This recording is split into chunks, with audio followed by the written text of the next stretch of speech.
It's been Dude, this is gonna be our comfiest episode yet. Feet up. It feels like it's been forever since we did a podcast. I mean, it might have been over a week. Wait, when was it? I think it has. Well, no. No, it actually hasn't been that long. But so the last one that we did was, we've been actually super busy. We need to give like an actual life update because it has been insane. That's true, but like before, so we can spice up a little bit. Please get out of our comment section with the podcast equipment is not expensive enough these days. Like, I've probably seen that comment / a variation of that comment. Like the variation of podcast equipment should be like, you need a license, or yes. they should tariff podcast equipment or stuff. It's the most unoriginal comment I've ever seen. And like, don't get me wrong, like you're helping the algorithm, like commenting in general, yes, I guess. Please keep commenting. Please keep the hate coming, but also like get more original. Like y'all's comments used to like cut and sting me. Now they're lame. Like that's the bottom line. I haven't been stung by a comment in probably like for real over a month. Come on, hurt our feelings. This is a genuine challenge because make us better. You used to hurt our feelings all the time. We haven't gotten a comment on how crappy our color is in a long time. Yeah, and keep in mind, this last episode we just put up the first reel today. It could be it bad. Came out today. So this is half of my fault, half Luke's fault. We need a disclaimer. Mostly your fault, in my opinion. Yeah. I mean, it was just unfortunate. That camera should not have been sitting on my desk. That is the bottom line. Okay, so Luke was given like a camera. He was given an R6 Mark II, and it's just been sitting on his desk. And so it was in horrible shape. Like not set up, not for anything. Completely stock. And so I didn't know that. And Luke also has another R6 Mark II that he uses for work. And so I saw that R6 Mark II, and I was like, oh, that's Luke's R6 Mark II. So I picked up the wrong one. This camera was not set up at all. Luke literally saw me pick up the wrong camera, didn't even think to be like, oh, like, don't use that one, use this one. Yeah. So we shot the entire thing in some random picture profile. In standard picture profile. Okay. But maybe not even, because it looked so bad. Yeah. But here's the bad part. It looked like a custom one someone had imported or something. Yeah. With standard picture profile, if you overexpose or underexpose at all, you're cooked. And by cooked, like actually the image was cooked. It's cooked into the data. Yeah. With log, you overexpose so that you can bring it down in post and you'll retain the data. And so we've been getting like comments about our color for so long. And so obviously I started overexposing a little more so we'd have a little more wiggle room in our log profile. We also bought new lights, like all this stuff so that we could be like, we could grow as creatives.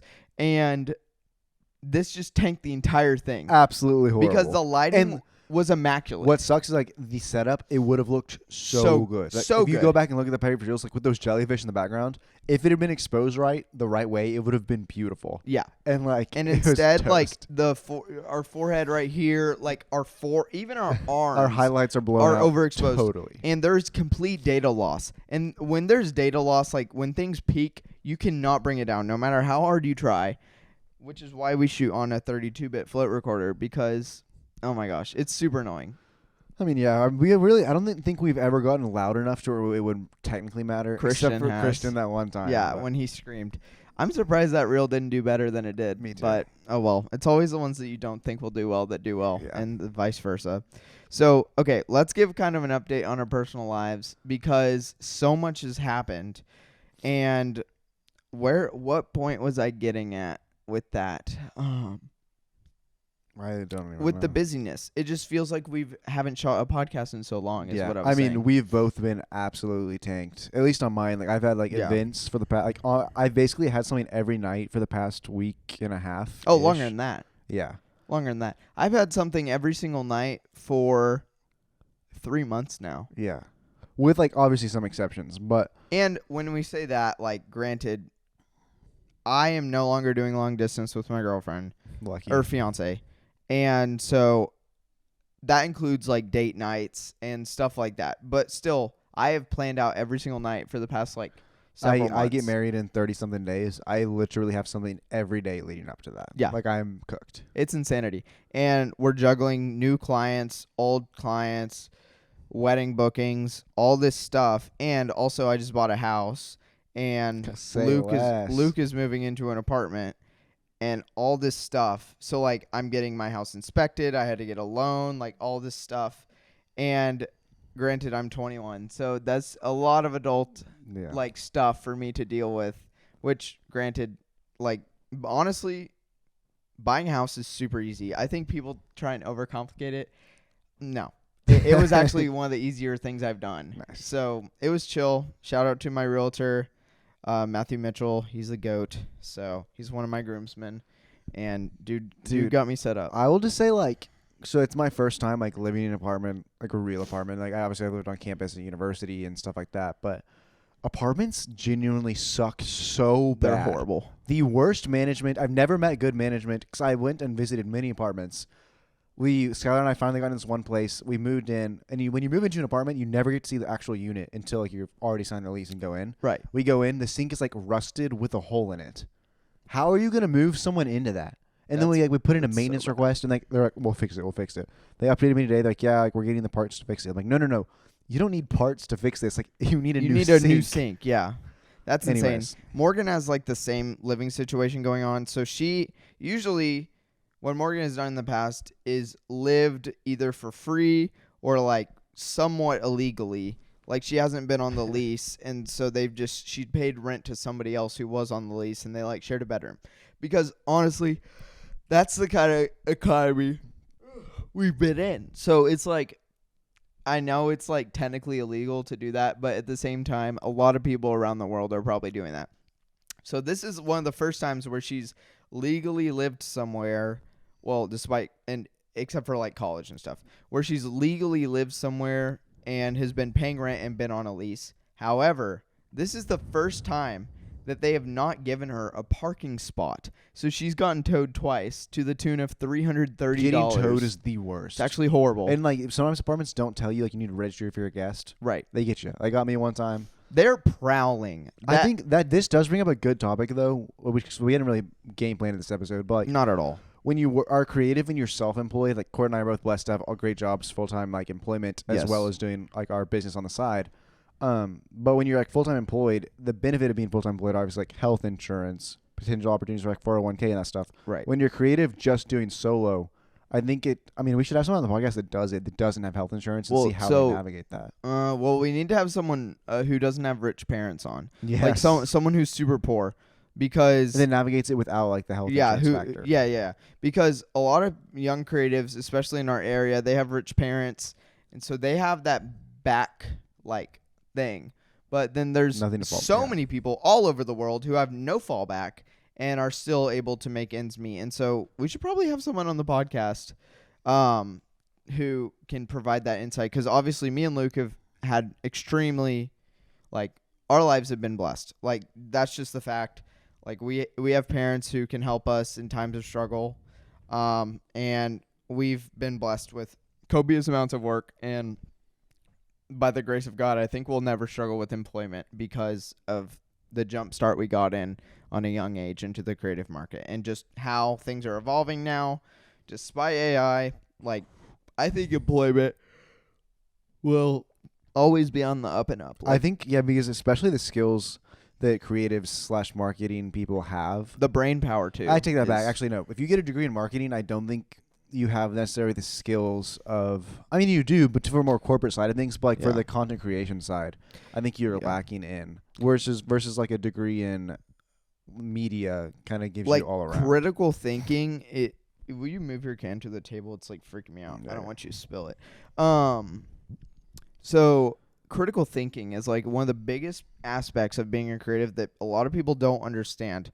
Like creative problem solving is the number one thing that most employers are looking for despite what field you're going into. Like we had an HR lady on a podcast that we were like shooting and editing and everything.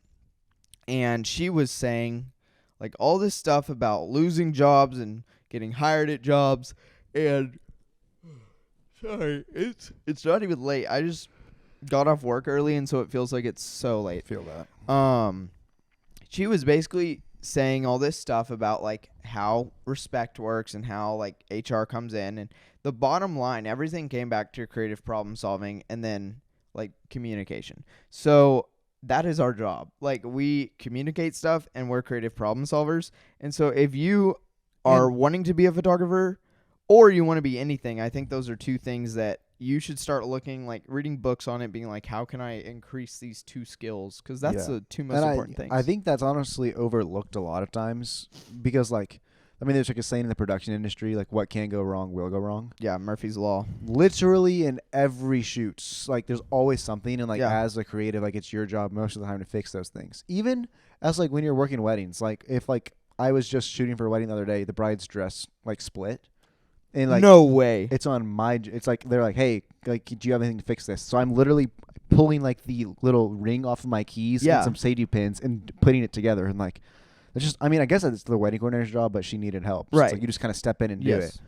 And like having like a mind for that and an eye for that is honestly something that could be trained, because having a creative like mind is a muscle. I used to not be creative at all, in my opinion. And then when I was in 3rd grade, I had a best friend who was super creative. So I just copy everything he did because we were best friends. Like he would wear something, I would wear something to match him, and we'd go match together. It was a blast. Like, we'd start like a Minecraft server together, and it's kind of the same thing me and you do. Like, I look for, okay, what is the list of things that you need from me, and then I can be creative on top of that. Yeah. And so that started from like a young age. So I wasn't always having that creative problem solving, but that is such a muscle that you can work. Because remember, like, you never had a natural, real eye, right, for photography? I mean, I know photography, I would say my eye was learned, but I would say like creativity-wise was always there. That's what I mean. Like, you were creative, but you didn't have the eye. Yeah. I had the eye, but maybe I wasn't as creative. And so that's why I think we're a good combo, is because we literally balance each other out. You've worked different muscles than I have, and I've worked different muscles than you have. And now, over time, like, these things have progressed, and we can work longer hours. We're less stressed by bigger projects, and it's just overall just working. You will eventually get to that point, and that's why we always say consistency is... We have a listener question I actually want to get to. Yeah, because I was just thinking, like, this ties in perfectly. So her question is... Where did it go? I texted it to you, so I'll just read it off of there. How do you price your shoots? Just starting out and struggling to figure out if I'm underselling myself, and always worried if I think I'm going to quote too much and not get the job. Love, from Adelaide, Australia. Thank you for watching. Appreciate that. Like, a couple things about this. So if you're just starting, like, yes, underpricing is not a bad idea. Right. I'll make an example. Cord and I run a podcasting business for companies, for which we provide like 2 podcasts a month and then 10 reels per podcast. And then I was talking to another business owner. I mean, we can option that out, but that's the base package. I was just talking to another like business owner who doesn't run podcasts but runs like a creative media agency, and she was like, I told her, she's like, hey, do you mind like telling me your pricing if it matters? And I was like, oh yeah, I don't care. And I told her, and she was like, hey, you're severely undercharging. To which I was like, yeah, I know, but like to get into the market, you bring in your prices lower, and then as you grow, you increase your prices. Right. So, but also, so we're in a particular market, and our market that is not underpriced necessarily. It depends. For some businesses, it kind of is. Well, for businesses, but that we're not in that market yet. Yeah. So like, you have to look around at who your audience is the main thing. So like, if you're working for an individual instead of a company, that budget's not going to be there. You know, like, it's like selling guns to an individual or guns to the government. Like, the government has millions of dollars, unfortunately, to dish out on like whatever they need, like ammo, all this stuff. But then Joe Schmo over here, who has to run a militia for his farm or whatever he needs. This is a weird example. I don't know why I'm saying this. You and the examples recently are always they're the most so random. Unhinged. Well, it's because my brain's just kind of all over the place. Once it hits 5 o'clock. Yeah. But I think you also have to balance, like, how important is this shoot to you? Mm-hmm. So, for instance, like, I just raised my wedding prices to $3,000. And someone reached out to me and was like, hey, will you shoot my wedding? And I was like, yeah, here's my pricing. I gave it to them. They're like, oh, actually, we were looking to pay a little bit under. I was like, hey, that's great.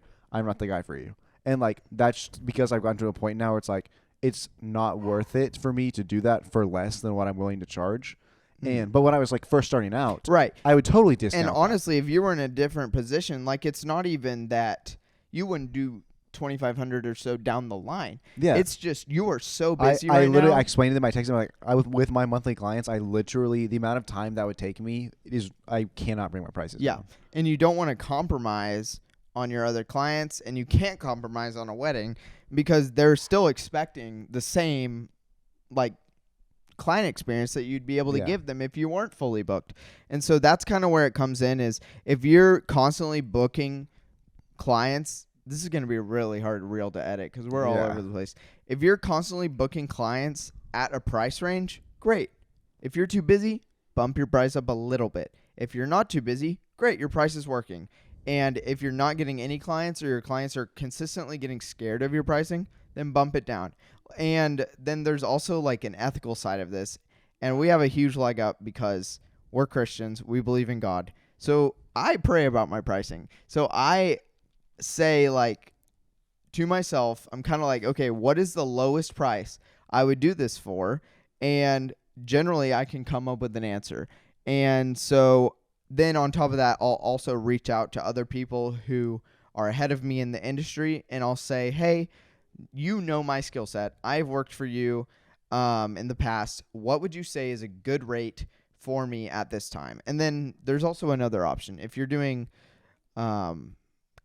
work for companies, a lot of companies will just know their budget. They'll know exactly what they can pay you. And so you just say, hey, what's your budget? And then you work within that. And that's how I work probably 85% of the time is, hey, what's your budget? Oh, you're willing to pay this? Okay, great. This is actually my price, so that works fine. Or like, here's my day rate. There you go. Or I have this experience right now. Someone's asking me to come film.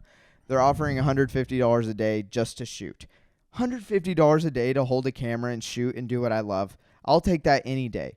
But in this time, I'm so busy that I can't take $150. Yeah. I'm not saying $150 is amazing money for holding a camera and shooting, but in the stage of life I am, $150 can go a long way. Yeah. Like, that's the bottom line. And so you have to know your worth, but at the same time, don't turn down those low-paying clients, especially if they're creative, and like it could be a mutually beneficial thing down the line. Because right now, I have an agreement with a client that they're going to start paying this right now, and then eventually they're going to expand their company, and down the line we'll have more opportunities for growth. And so I am taking a little bit of risk by doing a lower price off the bat. But in the long game, I know, like, if this works out, then I'll have more money down at the end and more work, and I love the client. So loving your clients is a big thing. Like, that is a big if you love the client, take them on. If you don't love the client, honestly,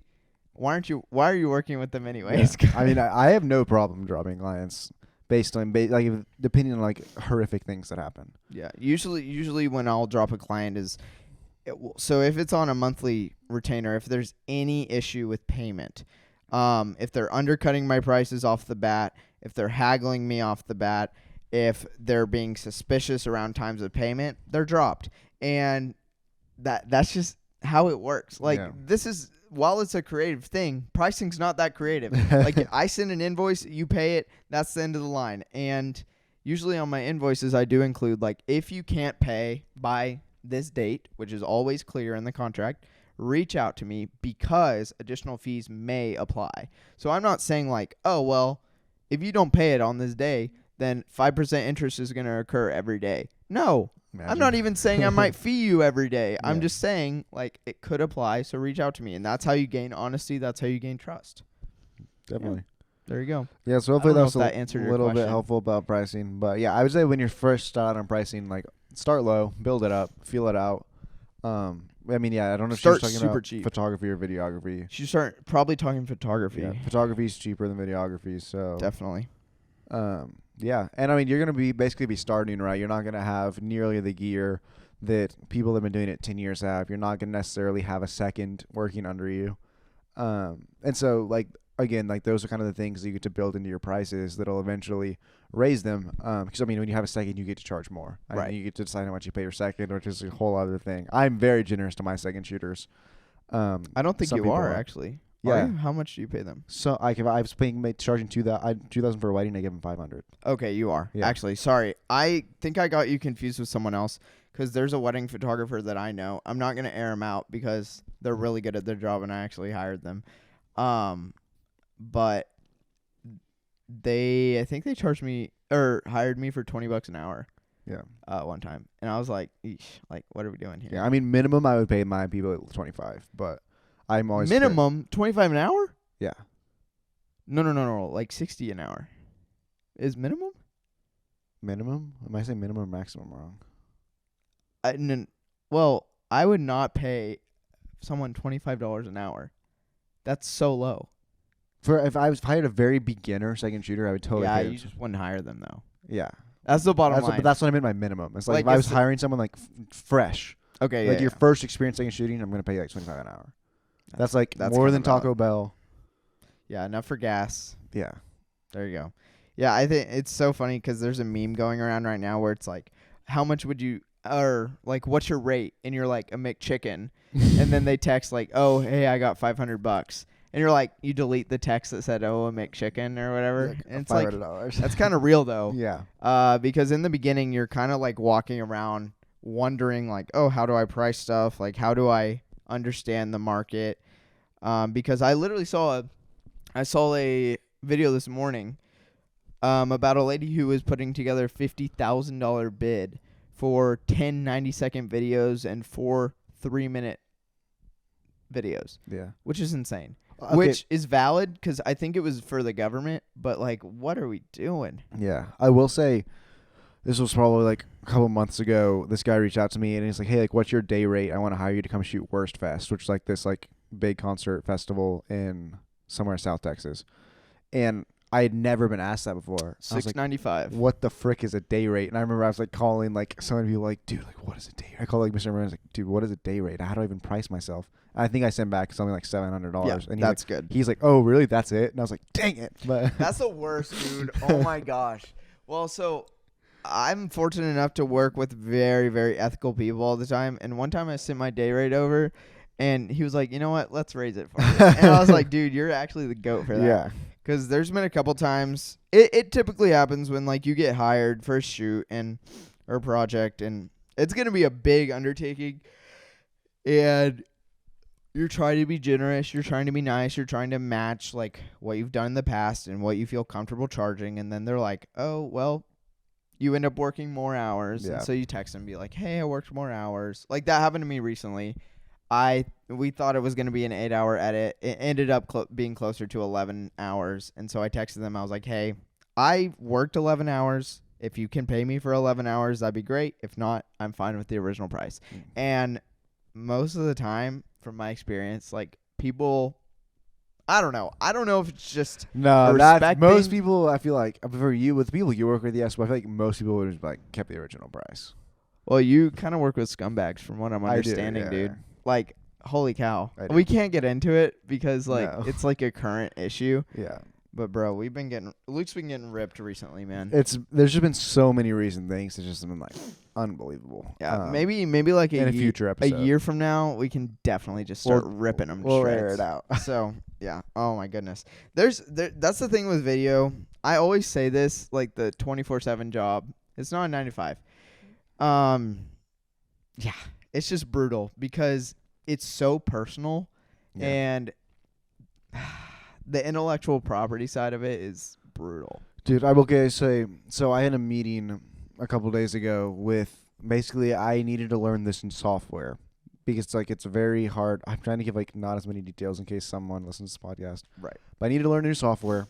It's very old software, and it's like made by this one company that like probably no one ever uses. And I was like, hey guys, like I have no problem learning the software, but I need the tools to like learn it. Right. So I get on a call with like one of the people who like works for the place of the software. I was like, hey, like walk me through how I would do this. So it's a website editing software. Okay, yeah. I was like, hey, walk me how Is it just WordPress? No. Oh, It's so much gosh. worse. It's like an off-brand website hosting company. Okay, well, let's leave it at that. And I was like, just walk me through like how I would do whatever, like put this video inside of this text. because basically it's not a drag and drop. It's all back end with codes, Right. which I've never taken a computer coding class. Didn't expect to have to be doing that. Yeah.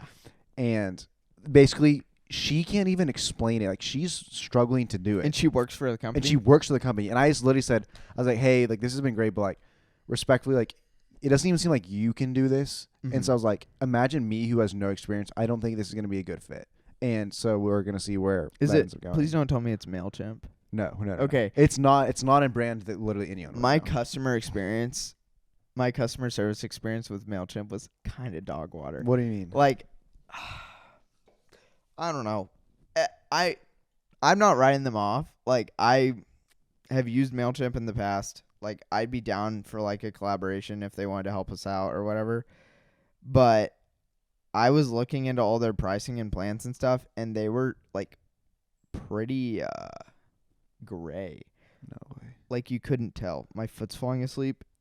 Okay. I also have to correct something because that you saying that just reminded me of this. I think, correct me if I'm wrong, 2 episodes back, I hope you're okay. I'm not.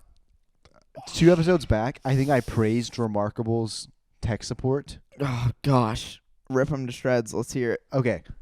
They're not gonna sponsor us, so I don't even No, care. screw Remarkable. Remarkable tablets, I think I was like almost hyped them up. No. The worst investment you could possibly buy. They don't have any fixing policies. There's nowhere to fix them. So if yours breaks, you are forced to buy a brand new one for like they give you like $100 off, which is like not cheap because they're $800. So you're spending another $700. They were like the most unhelpful, the rudest like people I've ever talked to on support. Yeah. Just like ungrateful. They have no future plans to ever offer a fixing solution. And I'm like, why would someone like my iPad, which can do so much more, is way cheaper than that. That's probably the worst investment, like worse than buying like a car. Because I know a car is a depreciating asset. That asset depreciates the minute it touches your hands. Right. Yeah. Yeah. It's basically Remarkable sucks. Never buy a Remarkable tablet. And you could do anything. I know like the only argument for it is it feels good when you write on it. That's it. And yeah, it feels like paper. And like I want it to be a dumb tablet. That's a dumb argument. Okay, no one wants a dumb tablet. That's funny. Write in a notebook. Like, are you kidding? I low-key would want a dumb tablet, but definitely no. But I'm not a tablet user. Okay. So like, if I was a tablet user, maybe I'd want a dumb tablet. I'm not gonna lie. If I had one gifted to me, would I use it? Probably. But the fact of spending money, I just can't do it. No. Yeah, that's fair. Okay, we have like 3 minutes left. So, shoot, I had something that I was just gonna absolutely rip on. Oh my bad. But I can't. No. I had to get that out because I knew that I'd praised them earlier, and I was like, we can't have this. It was about. I think it was about Remarkable or something. I can't remember. I hope it's not. We're giving them too much airtime. We are. They don't deserve this slot. What's really funny is it always cracks me up when people worry about stuff way too early on in the creative process, or like, so obviously we work with a lot of people who want longevity in their brand. That's what a podcast is designed to do, have longevity in your brand, and that's what we're selling. But it's so funny to me when we had this happen recently. Someone took like a can and he was like, I told this guy to stop drinking these cans on the set because we don't want to give them free promo. I was like, my guy, no one's watching your podcast. And he was like, yeah, you're right. And I was like, dude, like straight up, like you literally started like last week. You have no viewership. I don't think you need to worry about giving out free promo yet. You can't even get paid promo. Shout out Canada Dry. Dude, that actually was so bussing. When I opened the Canada Dry, I love you. Guys, I'm telling you right now, this episode, this is not sponsored, but I think this could be an actual sponsor in a couple episodes. Well, so we've been looking for a drink sponsor for ages. Do you want to know why? I know who designed and marketed this whole entire drink and like from the ground up. Who? Miss Quintana from FPS. I don't know who that is, but shout out Miss Quintana. Shout out Miss Quintana. I will be reaching out to you soon to see if I do know who that is.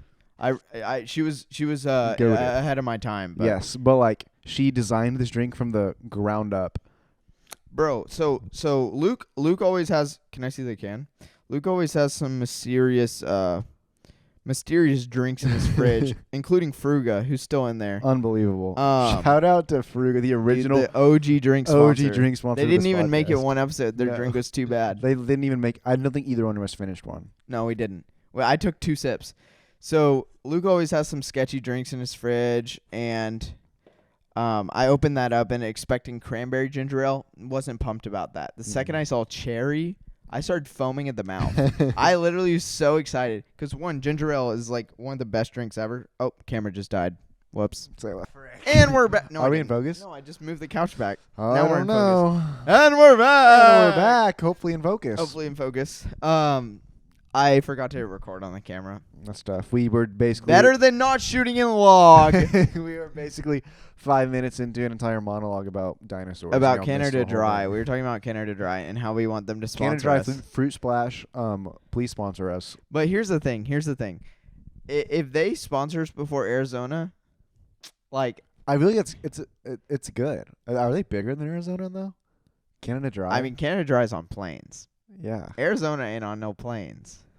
that's true. But Arizona's the OG. Like that's It is the so gas. For those of you who don't know, like Arizona tea is the foundation of this brand. Okay, well we can't spoil other drink sponsors by gassing up Arizona. I'm sorry, but can I just gas Arizona a little bit? No. Well, it's This is a media podcast. It's a big part of my photography journey. Right. So for those of you who don't know, like photography, like I was always like, people always ask me, no one asks me, but like, when did you know you could make it as a photographer?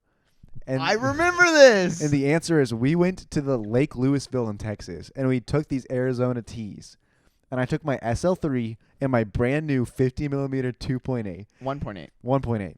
And I shot this beautiful creamy background image of this Arizona tea can. And I posted it on my story. And Arizona Tea reposted that photo. And they had I think 250,000 followers for days afterwards. I was telling everyone. Yeah. Arizona Tea posted my photo. Did you see that? And the moral of the story. No one saw it. And the moral of the story is, if you're a big brand out there, just go out and post photographer stuff because it's so cool. And it'll gas them up. Crying, yeah. Dude. They will die. Okay, anyways.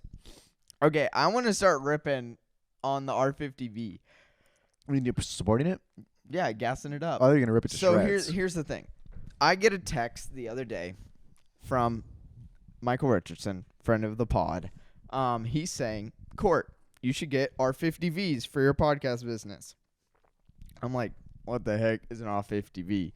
Because we've been busy. We went over this. Hadn't been paying attention to camera news. Apparently, Canon dropped the best It is crazy. crop sensor camera that they have ever dropped. Well, that's not true. The R8 or the R7 or whatever exists. Oh, yeah. But in terms of price, function, and portability, my boy, this thing shoots 4K, 10-bit, 422, 24 frames per second. C-Log 3. C-Log 3. What are we doing? $649 for the body. That is the biggest steal of a deal in cinematic history. Like, that is actually absurd. Then you pair that with a 16mm 2.8 RF lens for a whopping $250. You have an $800 or $900 setup that is a 25-ish millimeter equivalent crop sensor camera that supports C-Log 3, 4K, 10-bit, That is pretty 422. good. I mean, for a podcast or even like a daily vlog, that's good. So here's the thing. There's no IBIS, which does suck. So you should probably get an internal stabilization lens. But for a podcast, for content creation, for streaming, for YouTubing, dude, yeah. What in the world? Like, if you already have like Rode mics, DJI mics, I know DJI mics suck. We've been over this. My guy, that is your camera. And so I put an order in for 3 of them, 3 16mm 2.8s, because it's crop sensor, and they're full frame lenses, so therefore they will be 25 millimeters.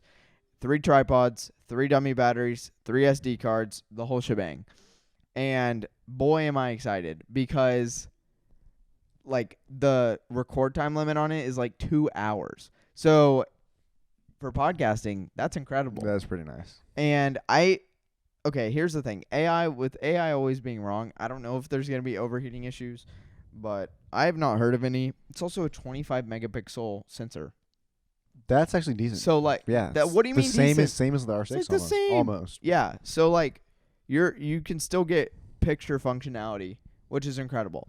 Now you flip that to the freaking Canon ZV-E10.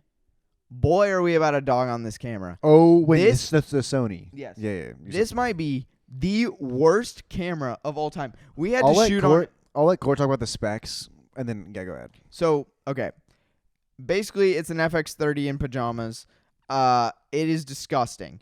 It is so small, which I know the Canon R50V is small, so that's not really a But argument. the difference, like, for me, like, I'll let Core talk about the specs, but the difference is, like, it's the ugliest thing I've ever seen or even held or witnessed. It looks cheap. It looks like a Canon PowerShot from 2008 that your aunt bought.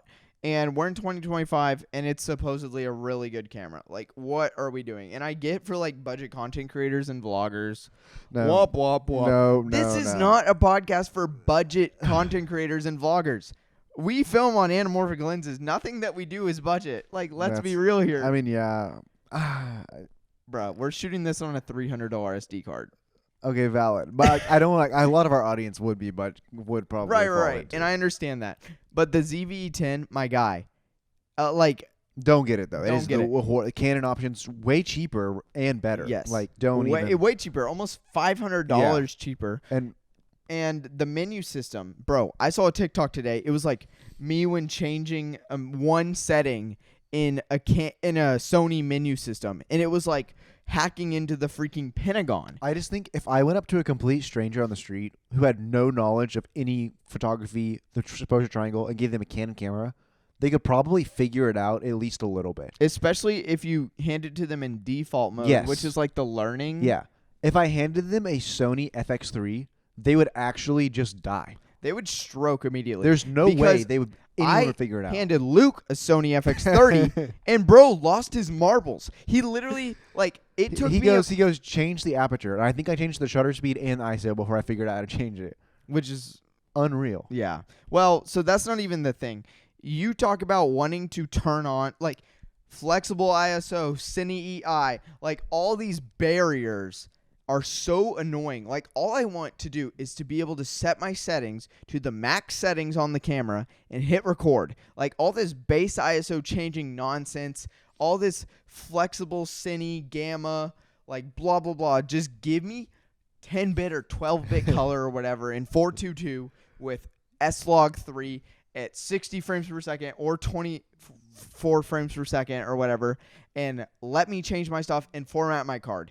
Where on earth are those options? Like, I was searching all over the place. I literally had ChatGPT out being like, ChatGPT, how do I turn off flexible ISO? And it was telling me to go to the exposure menu. But there's two different exposure menus because there's the exposure menu under shooting settings and there's the exposure color menu. So I was looking in the exposure color menu under picture profiles because that's how you change it to S-Log 3 on the A7 IV. But on the FX30, you have to change it inside the, like, first menu, and then I couldn't even figure out how to format the card at the beginning. So halfway through the episode, I had to take the card out of the camera and stick it into my laptop because I forgot to format it because I was so stressed.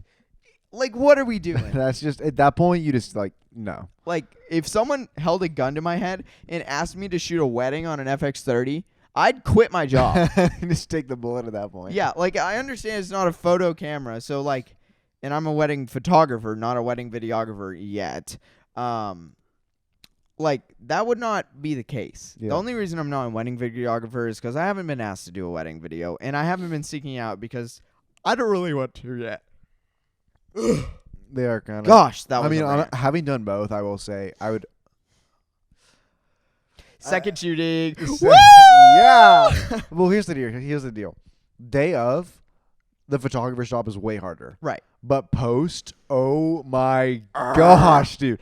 And like so I realized, so like I shot a wedding. Did you ever finish that wedding? I'm working on it right now. Bro, you told me you were gonna finish it yesterday. I realized tomorrow, 3 days ago. I realized why wedding videographers give like an 8-week turnaround time. Right. Because when I finish this weekend, it will have taken me 8 weeks. And like that's like and I've which will is need fair, it but every you're single also the week. king of procrastination. That, but like this, like I've had this going for a while. So basically, the way I'm breaking it down is like the way this. I started it with the night before videos, and then I mean it's the whole experience. So there's just and what I did that killed me is I gave a cam Bad to audio. It kills you every time. that, but then there's so much footage to go through because I gave a cam to the bridesmaids and the groomsmen, and they went ham. Which is better than not Which going is ham. great, but like I'm like watching so many clips, and then I have to go figure out how I want to incorporate that, or do I want to incorporate that in the story? And then I'm cutting parts. So I've like they did a whole breakfast together that I just wanted. They wanted to have privacy. Tough. So it's a 45-minute video of just dead on. Which like there's good moments that I want to incorporate, or even just pulling audio from.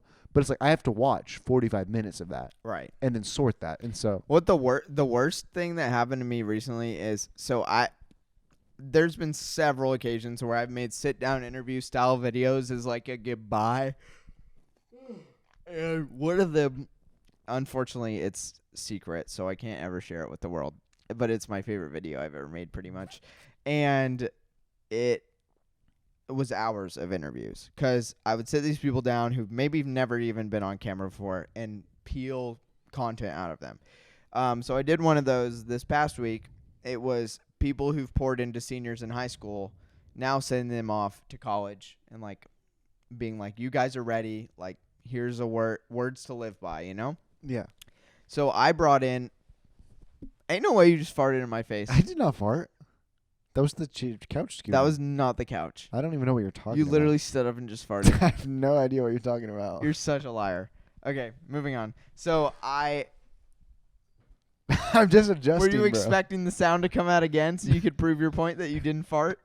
Because I know what your farts smell like. We've been friends for years. Anyways, what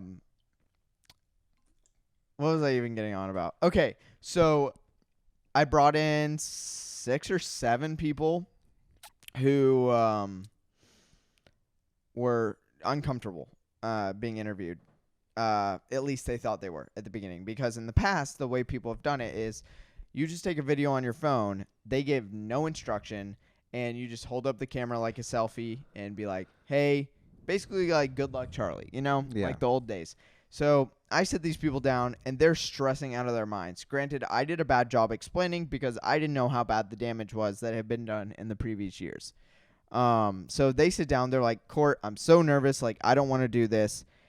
And I'm like, what do you mean? We're just going to have a conversation. And so I literally sit them down, mic them up. Or I don't mic them up. I had the mic like shotgunned or boomed or whatever. And I sit them down, and we have a 10-minute conversation.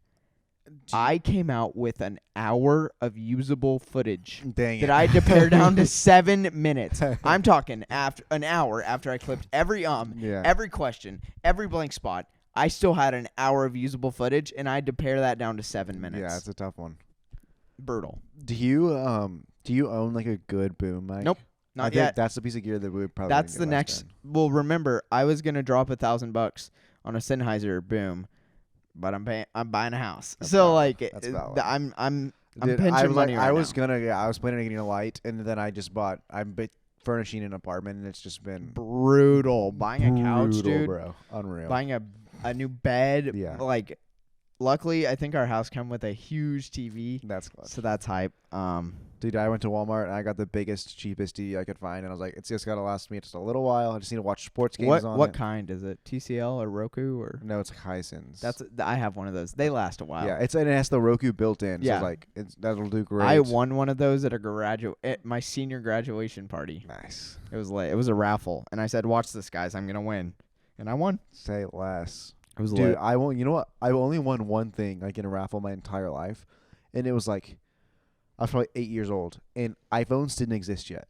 It was the original iPod Shuffle. That was like this big. Dude. Plays music. Wait, little was that white at Kids box. Choir? Where was that? No, it was at my cousin's church. Okay, because I remember. So I have historically always been a raffle winner. I remember someone gave one of those away at Prestonwood. Dude, it was like next level stuff because they were giving away iPod Shuffles, and I was like, oh, Dude, like when I I- have to have when one I of got those. that, like my siblings, like well, no one like owned their own technology. At that no. point. So Because then we all were of- what 6 years old. Yeah, And then all of a sudden, I had like I could just listen to music whenever I wanted. And no parent could be like, "Oh, give me that. Yeah, That's mine." it was because it was mine. And, Well, like, they it didn't doesn't- control what I could listen to. So like, Well, it doesn't have a strictly- screen yeah. or whatever, so it's not like you can like. Well, It is crazy. but- You literally didn't know what was gonna play. You just hit the next button. Yeah, it's like the OG shuffle. I will say, okay, I'm a hater, big time. Everyone knows this. Spotify DJ. I've been recently incorporating it. Do you know about the Spotify No. DJ? Okay. So a few years ago, this feature came out. On Spotify? Yeah, on Should I be Spotify. using this? I don't know. It's kind of up to you. So, I don't want to lose my spot in this podcast, but I'll show you. You're doing it on mine. I'll show you. So basically, you hit this button. Hey, what's going on? DJ X here. Picked out some stuff just for you. What? Start off with the kind of music you've been jamming to lately. Boy, genius up first. Okay, so we don't want to get copyright I'm about to have strike. that going on my office Mhm. 24/7. So, and you can skip through it, and every 6 songs it'll change the genre, and like you can hit a button to change the genre. And so just look up like Spotify. I don't know how you didn't know about this. This is insane. But so, yes, there it is. Spotify AI DJ, and then you just, and it knows your Does algorithm. he talk all the time? every 6 songs. And he gives you like facts about your listening and stuff. And so I listen to a lot of the same music. I think I'm just gonna turn that on in my office. Yeah. I always have music going you, 24/7. you do have a fire playlist though. I don't even like country music, but Luke's playlist, bro, you got to tell him about your office because they didn't get the full experience because would've we looked so good. wrecked the color on our last video. Dude, so I basically my office is like a closet, but I made it super vibey, and so It's not a closet. I mean, it there's is, no but windows. Yeah. it has desks. Yeah. And it's nice. It has depth. Yeah, there's depth to field. It's pretty Yeah. narrow, but Yeah. but yeah. So I hung up a bunch of concert prints. I did all yellow lights from lamps. I have a little diffuser going. It smells nice too. It smells great. And then I have a fan, which was so necessary. We Holy were cow. sweating so bad on the last podcast. Dude, it And then was this guy put a dripping. hoodie on. Facts. Oh my gosh. But then what makes it and brings it together is the Apple HomePod Mini, which is just constantly playing banger after banger after banger. Honestly, I can't even cap. Like your music taste is elevated because of that thing. It's kinda And long. the thing with like these smart speakers is honestly they used to be trash. Mhm. Do you remember when the original Echo Dot Yes. came out? I still have one. Sounds garbage. No way. Now I have a new Echo Dot in my room, like the 4th gen or whatever. That thing sounds better than like a JBL. No, literally. It's insane. And it's like my goal is to get like those plugs. So I can plug in all the lamps in my apartment. That's what I have. Just to walk Bro, in. they're amazing. They're only like $5 a piece on Amazon too. Really? Yeah, you can get like a 4-pack for like 15 Dude, bucks. yes. And I can just walk in like Siri, turn the lights on. Mm-hmm. Game changer. You've never been to my I know your Alexa room? does it, Yeah, so I have my Alexa turn on all my lights, and I have different like zones. So I'll be like Alexa lights on or Alexa lamp off, or I sleep in an office right now because I'm living with my parents' house until I move into my new house that I just bought. And so I say like Alexa office on and office off, and it turns off everything. So you can make like zones. Dude, is so nice. That's huge. And like I'm not a huge Apple Home guy, but the HomePod, like your family's integration of it is that's what I will legendary. say.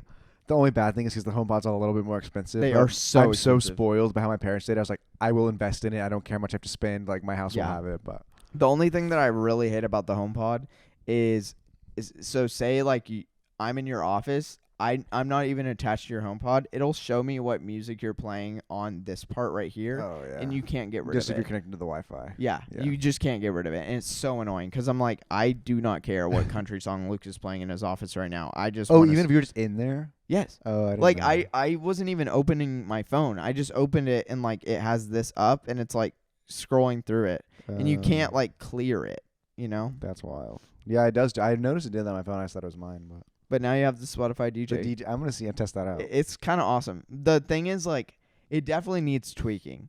Yeah. Like Most AI does. what yeah, but not to this level. I feel like Like, is it gonna give me new stuff or just? it will give you new stuff.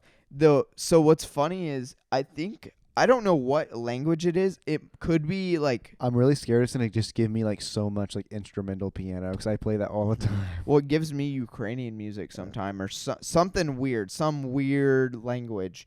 And honestly, all the songs are bangers. Straight bangers. But like I can't remember what they're called because the title and the artist is in a completely foreign language that I do not even know how to read. So it's pretty difficult. But yeah. Anyways, what's our time? We're at 19. So what other?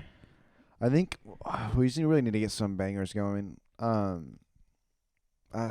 don't know. You had I your have some whole topics. list, dude.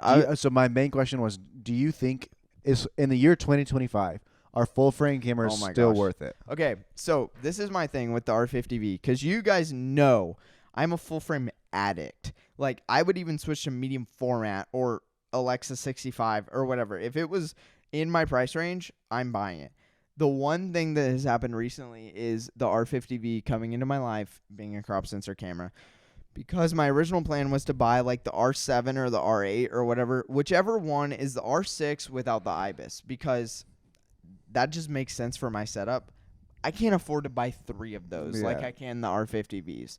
The R50V, that's already a big investment to buy 3 of them, but I'm not trying to drop $1,200 per camera. Yeah, facts. And so I ended up going APS-C crop sensor.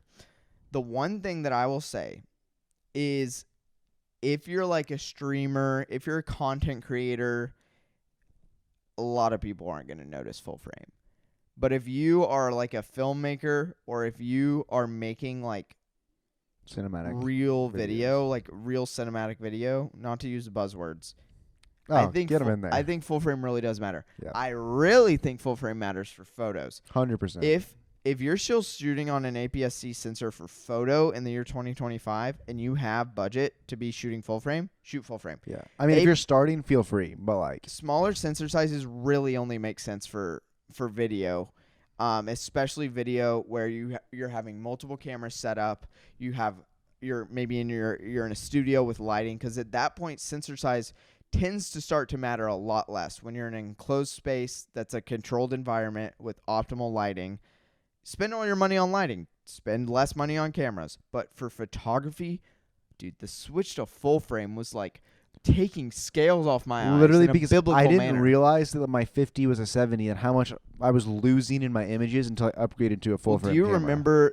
remember just the depth of field experience from getting the R6? Because you don't realize how good your lenses are until you go from like the crummy depth of field that you get in an APS-C sensor to the just awe-inspiring and the reflections. That's so true. Dude. They're that's one of the first things I remember when I first got my R6. I went out and it just rained the night before and I took a picture of this pigeon and it was perfectly reflected in the water underneath it, and I was like, this camera's insane. So that's when I knew I got when I knew the R6 was a good choice, a good camera, because I was shooting a ton of basketball at the time that I got the R6, was just hilarious because I'm not a sports guy. Love sports. Do love basketball though.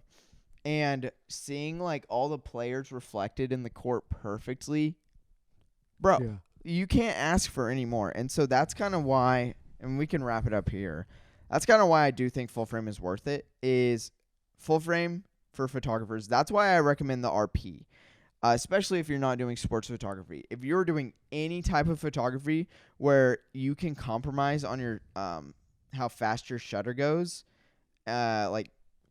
frames per second, how many shots per second it can take, get the freaking RP, dude. That camera is goated. Or like the A7SC or R or whatever it is, the full frame, like A6500 kind of deal.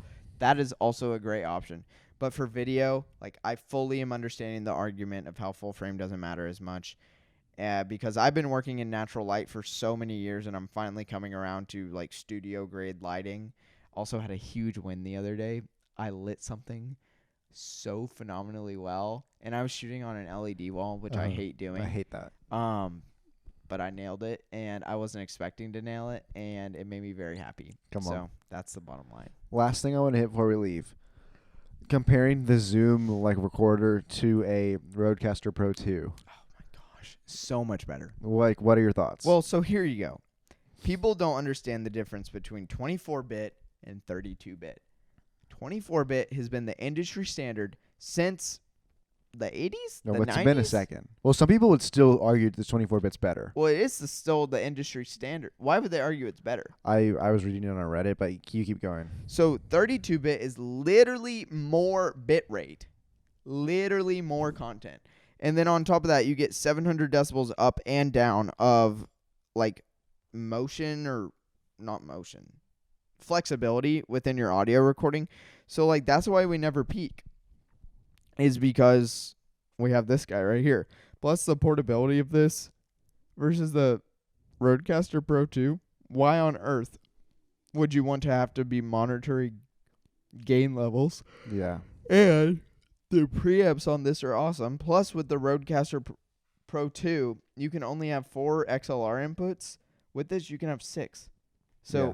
Well, this is the argument, I guess, for 24.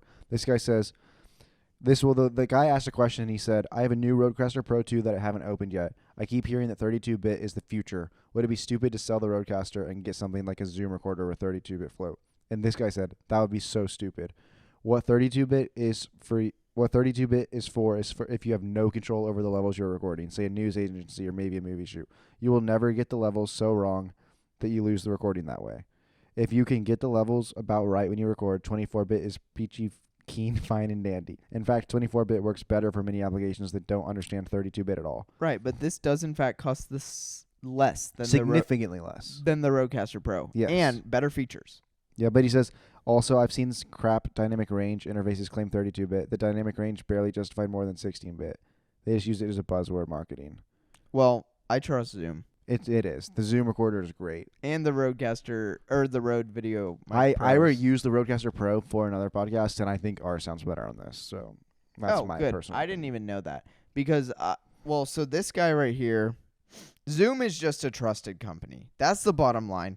Like, everyone knows Zoom recorders. If you've ever dabbled in video, if your dad has ever dabbled in video, you've seen a Zoom recorder. And so that's why I didn't even bat an eye. If you're a musician, you've definitely seen a Zoom recorder. Yeah, like this thing, if you're a drummer, bro, get the Zoom H6 Essential. Get the $100 accessory that you can mount 2 extra inputs on top of this. You're golden, bro. Yeah. Like 6 mics on a drum kit. My guy, Crazy. you can literally just hit one button, have all 6 tracks individually, Yeah. go in and mix it. Don't even worry about peaking. Get like 6 SM57s. Get one of these plus the adapter. Some XLR cables. You're goated with the sauce, dare I say. Yeah.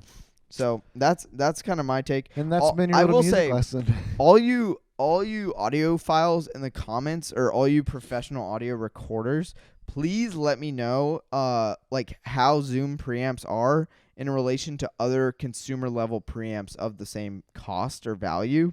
And then also, like, if there's a video out there of like Zoom versus Rodecaster, drop it in the comments, because I do want to see the difference between 32-bit float and 24-bit PCM or whatever it's called. So, all right, I think that wraps it up for today. Peace. I hope our lighting and color is better than last week, but I know it for sure will be. And this has been Gordon Luke in the Wild. Get out of here.